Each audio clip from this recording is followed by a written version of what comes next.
সরকারের যে মনিটরিং ব্যবস্থা রয়েছে সেই মনিটরিং ব্যবস্থা ভেঙে দিতে হবে। আপনারা জানেন বোরো যখন উঠেছে, আমরা এখন বোরো ওঠার পরে ধানের এই পরিমাণ চালের দাম থাকার কথা না।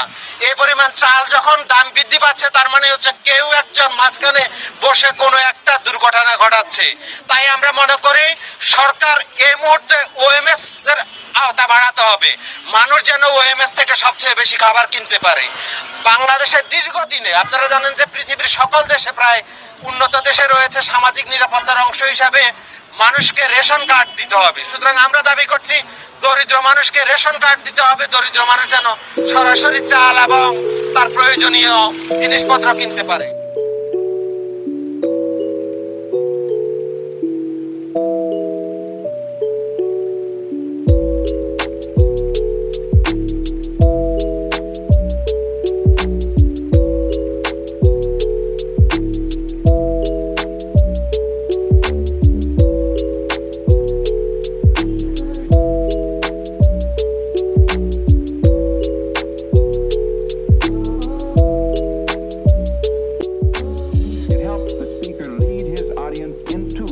যে আমরা ভাতের পাতে স্বস্তি চাই।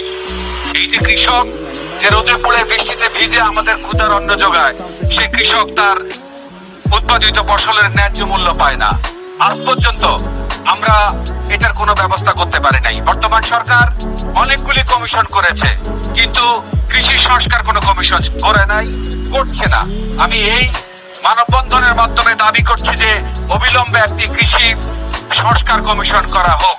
বাংলাদেশে অপ্রয়োজনীয় কিছু সংস্কার কমিশন করা হয়েছে, কিন্তু এই কৃষকদের দেখার আসলে কেউ নাই, যার জন্য এই কৃষক তার উৎপাদন ছেড়ে দিচ্ছে। নানাভাবে এই ইফেক্টটা আমাদের মধ্যবিত্ত, নিম্ন মধ্যবিত্ত এবং সাধারণ মানুষের মধ্যে পড়ছে। আমরা অবিলম্বে এই সারা বাংলাদেশে আজকেও পত্রিকায় পড়ে আসলাম যে চালের মূল্য, দ্রব্য মূল্যের কারণে মানুষের জীবনের নাভিশ্বাস উঠছে। আপনি নানান কথা দিয়ে আমাদের শান্ত করতে পারবেন না। মূল কথা হচ্ছে যে আমাদের মৌলিক মানবিক যে চাহিদা, অন্ন, বস্ত্র, চিকিৎসা, খাদ্য, এগুলি আপনাকে রাষ্ট্র হিসেবে আপনাকে মেটাতে হবে।